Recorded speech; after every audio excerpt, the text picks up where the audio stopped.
जय हिंद, welcome back to the channel. दोस्तों नमस्कार। जय माँ सरस्वती, जय विद्या मैया, जय लक्ष्मी मैया। तो शुरू करते हैं आज के दिन। हमारा हमने कई धाराएं पढ़ा चुका है, पेज नंबर 10 तक हो चुका था। 11 नंबर मूल विधि।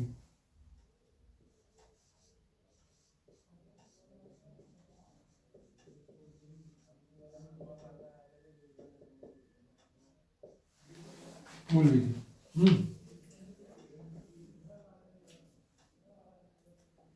मूल विधि में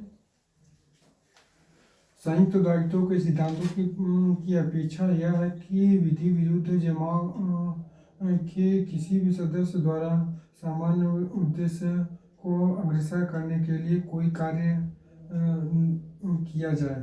सामान्य उद्देश्य को अग्रसर करने के लिए कम से कम 5 व्यक्ति होना आवश्यक है। धर्म, मूलवंश, जन्म स्थान, निवास स्थान, भाषा, जाति, समुदाय में से किसी के आधार पर विभिन्न समुदायों के बीच शत्रुता को बढ़ाने के लिए भारतीय दंड संहिता की धारा 153 क में दंडित किया गया है।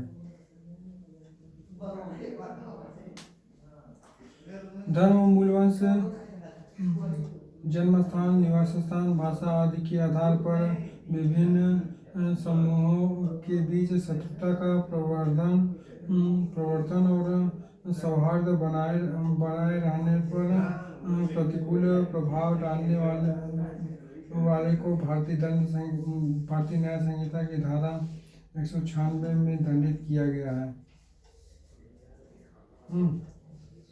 राष्ट्रीय अखंडता पर प्रतिकूल प्रभाव डालने वाले लांछन का उपबंध भारतीय दंड संहिता की धारा 153 क में किया गया है।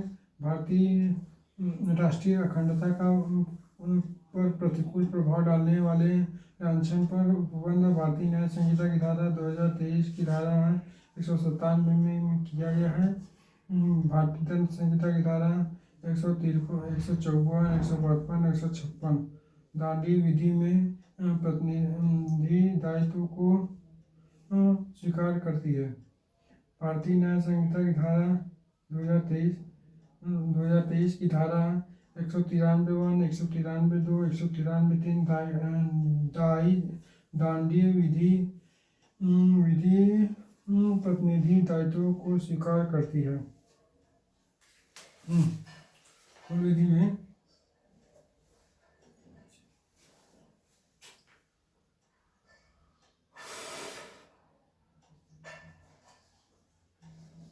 आईपीसी की धारा 153 क में और बीएनएस की धारा 196 में धर्म, मूलवंश,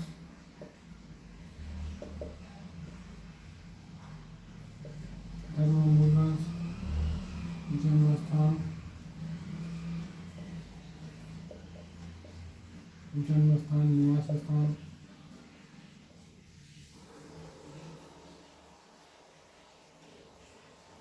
निवास स्थान, भाषा,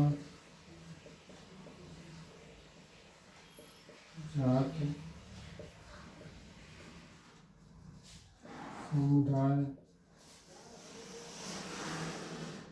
जैसे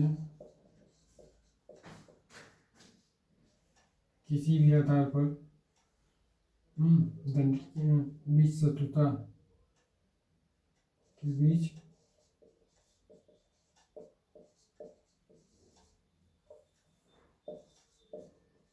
शत्रुता को बढ़ावा देने के लिए दंडित किया जा सकता है 153 क में। और वही आईपीसी की धारा 196 में है। और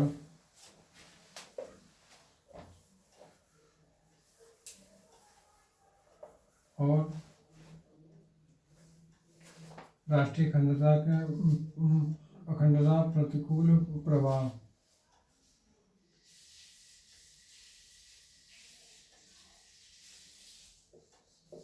राष्ट्रीय अखंडता पर प्रतिकूल प्रभाव।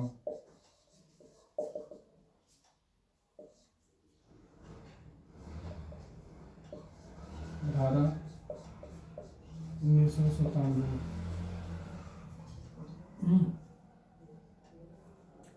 धारा 1997 यह है बीएनएस की धारा 1997। राष्ट्रीय अखंडता और आईपीसी की धारा 154, 155,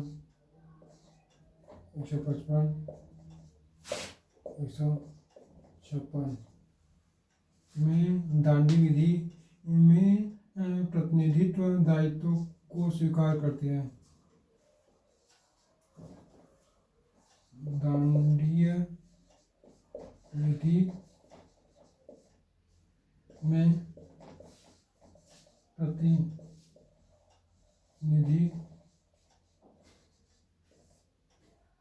दायित्व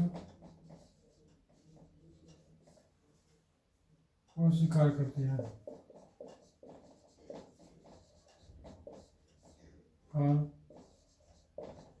करती है और यही है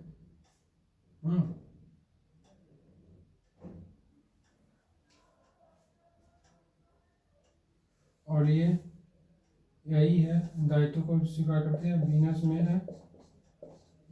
है 193 1, 193 2, 193 3 दांडी विधि में प्रतिनिधि दायित्व को स्वीकार करती है। और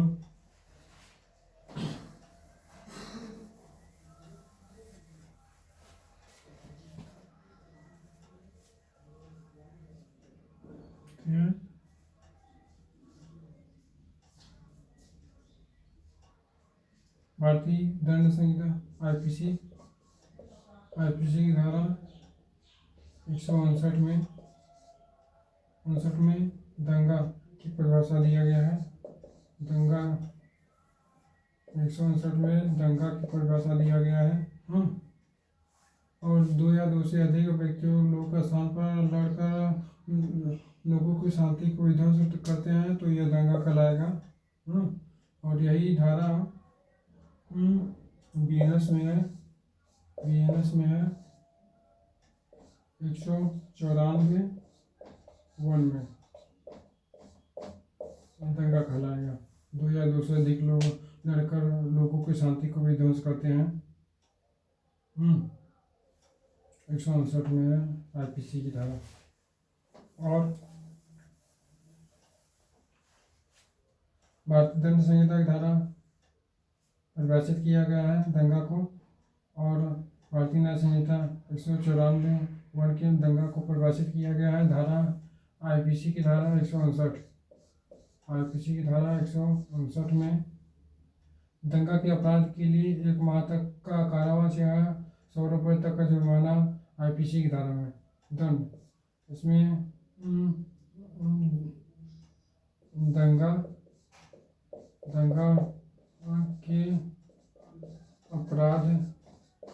अपराध के लिए 1 माह तक का कारावास या जेल या जुर्माने से दंडित किया जा सकता है।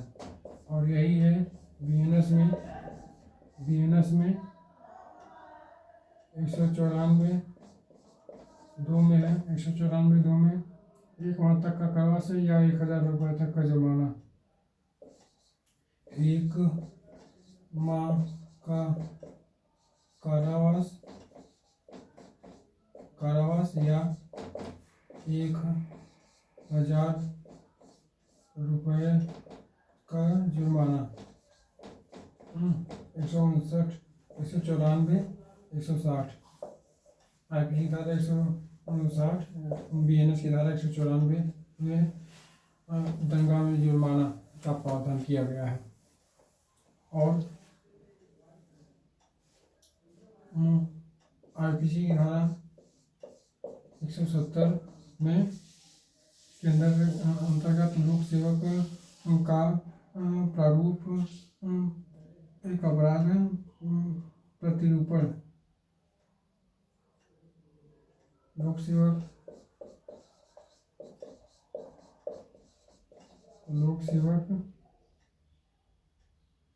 सेवक का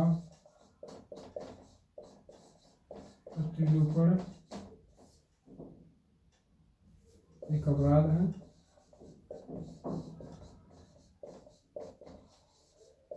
अपराध है। हाँ, और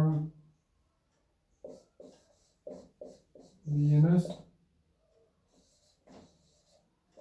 2023 धारा 204 में लोक सेवक का प्रतिरूपण एक अपराध है। IPC की धारा 170, BNS की धारा 204 में लोक सेवक पर प्रतिरूपण अपराध है।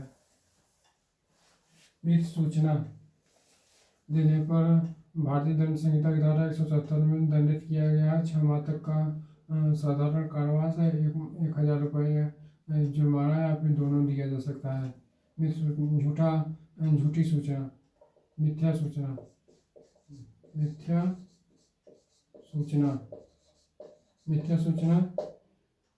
IPC की धारा 177 में 6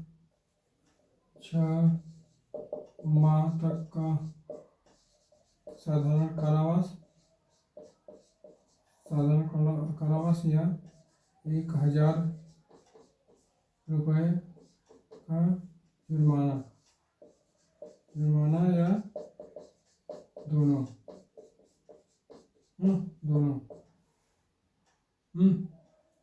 और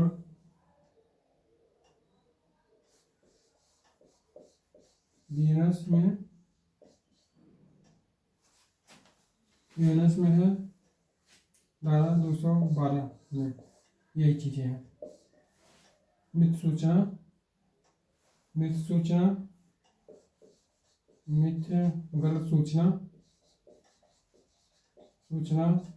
में 6 माह तक का कारावास 6 माह तक का कारावास और 5,000 रुपये का जुर्माना इसमें है, बढ़ा दिया गया है।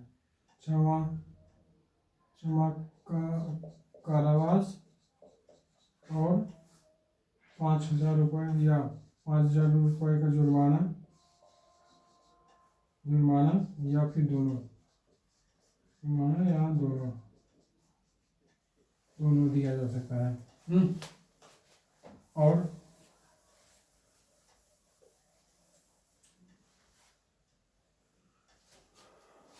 और